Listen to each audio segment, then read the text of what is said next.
Shot puno na, charot. Eme lang yon. Unti lang. Ayoko na mag-shot puno mga B. So, ayun, bago yun, samahan nyo na muna kayo pupunta sa San Juan.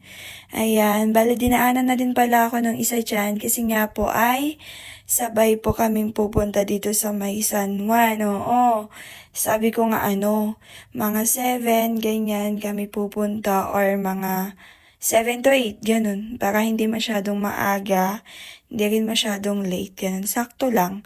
Pero alam nyo ba, nauna na pala sila dito. Ayan pala yung mga kasama namin mga B. Mga alas 6 pa nga lang po, andito na sila Bianca. Oo, 'di ba? Ang aga nila. Tapos hindi ko naman alam kasi akala ko too late. Like, papagabi talaga kasi sabi ni Love, gagabihin na sila papunta doon, ganun. Tapos di ko naman akalain na yung gabi nila ay yung alas 6. Pero kung sa bagay, gabi naman na yun. Pero ang inakala ko po kasi like mga yung like papunta na tayo sa exciting part, charot. Yung pinakamadilim na, like mga 8 to 9, ganun, or 10, ganun. Pero pag papunta ka na talaga sa exciting part, mga nasa kalagitnaan no?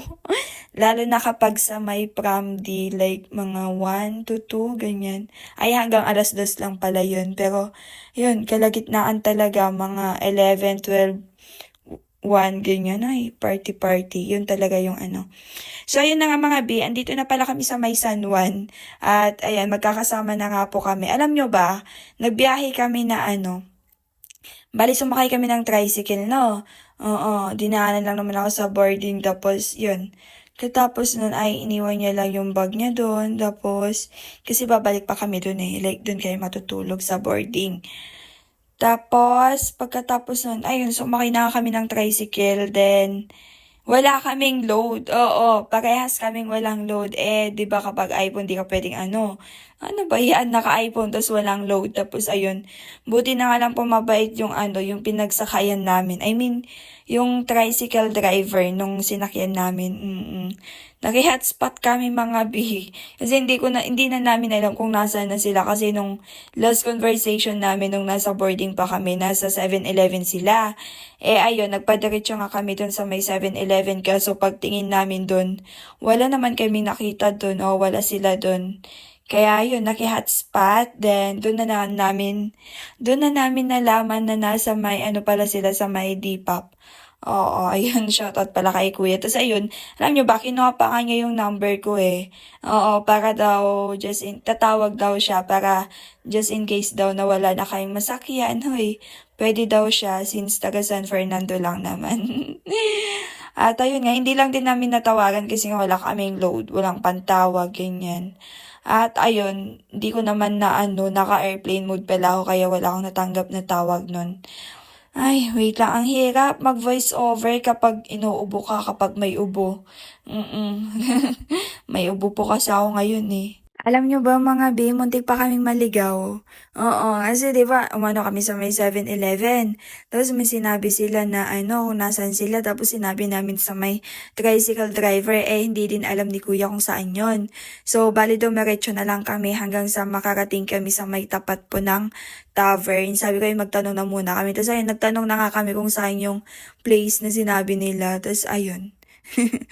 Doon, hindi namin alam. Doon namin nalaman pala na na lumagpas na kami. Kaya yun, bumalik lang kami. Tapos, sinalubong na nga kami nung isa. Paglabas namin, nakita na din namin siya. Nakakaloka lang kasi lapit lang pala doon sa may 7-Eleven. Kasi doon sila sa may Depop. Tapos ayun, pagkatapos nga po namin sa may Depop, ayan, sa mga part nga po na yan, ay andyan na po kami sa may tavern. Alam niyo ba, medyo nakakaano lang talaga kasi kailan nang pumunta kami dito? Nung May 21, opo, Tuesday yun. Wala masyadong tao mga B. Pero nung time na yun kasi kakatapos lang po ng exam namin. Kaya, ayan, napagaw pa rin kahit na alam kong walang masyadong tao. Kahit na alam namin na walang masyadong tao kasi nga po ayun, syempre, may pasok pa yung iba. Samantalang kami ay tapos na. At ayun, bali na pa live pa nga po kami sa may TikTok. Oo, TikTok nila. Tas ayan, tamang inom na nga lang kami dyan sa part na yan mga B. At hindi ko na alam kung anong sasabihin ko. Basta ayan, shot puno. Ay, bali hindi pala umiinom yung isang mga B. Masyadong hindi talaga siya umiinom. Kasi alam niyo ba, sabi nga niya, dapat daw kapag kumbaga sa isang grupo, meron daw isa dapat na hindi iinom, ganun. Para, alam niyo na, just in case, so may magbabantay. Kasi ang hirap kapag lahat kayo nakainom, lahat kayo tinamaan. Alam niyo yun, yung parang umiikot na yung paningin niyo, gano'n, tapos na isa sa inyo walang matino. Hoy, matino talaga.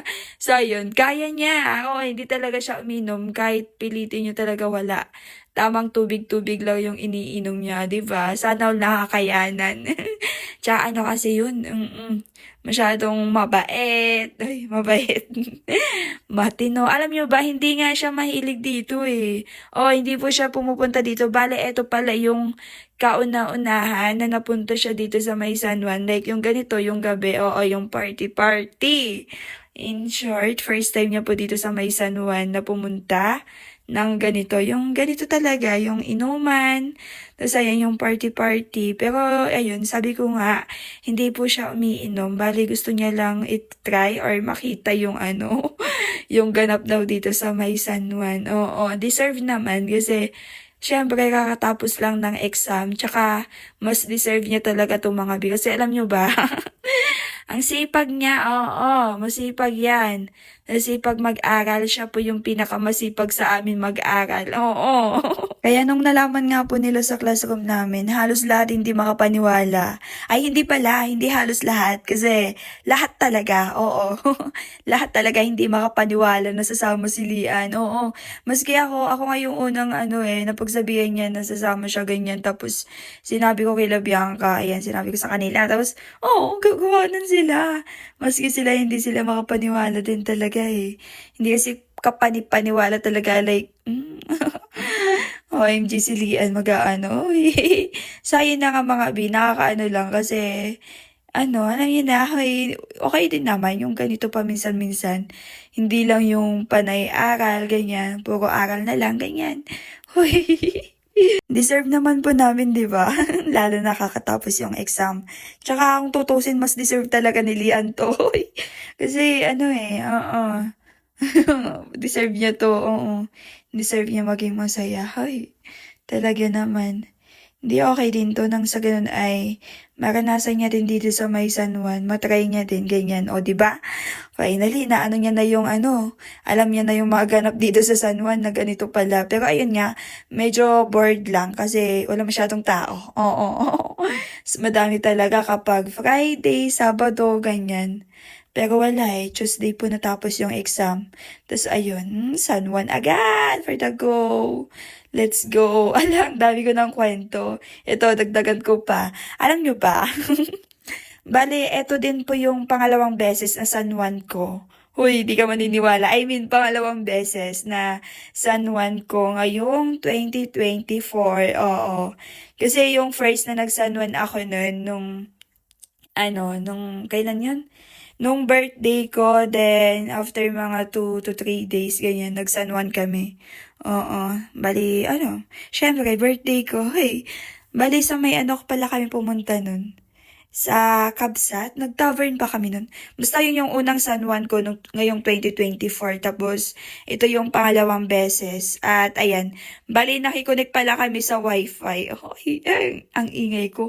Bakit ko sinasabi? Opo, may wifi sa tavern. Pati naman sa Depop halos lahat naman may wifi. Pero depende na lang kung makakakonect ka or kung makukuha mo yung password o hindi. Pero syempre, dahil ayan, bali nakikonnect na nga lang din kami kasi syempre, wala kaming load. Tapos pagkatapos pala namin sa may tavern ay pumunta na din kami dito sa may Flotsam. Oo, kasi nga first time nung isa kaya dapat lang na ipasyal natin. Hoy, nang sa ganun ay mapuntahan lahat. Charot. I mean, makita kung saan yung Flotsam, saan yung tavern, saan yung Depop. Ganyan. Tapos ayan, bali dito kami sa may CR Dumiretso muna. Kasi napaihi. Uy. Tapos ayun, alam niyo ba, anong oras na din nung pumunta kami dito Like, pa-close na, oo. Pero kahit ganun ay pinapasok pa rin naman kami ni Kuya. Kasi hanggang 11:30 lang ata sila dito. Oo, mga 11 to 11:30 lang. Lalo ngayon kasi wala masyadong tao. Pero yun, napapasok pa rin naman kami. Bale, hindi na din pala kami nag-order dyan. At pagkatapos namin dyan ay pupunta na kami sa may pinakamasaya talaga sa Pramdi. Oo. Kasi pag gantong oras, sayawan na dun eh. Kaso, abangan nyo na lang yung susunod na video.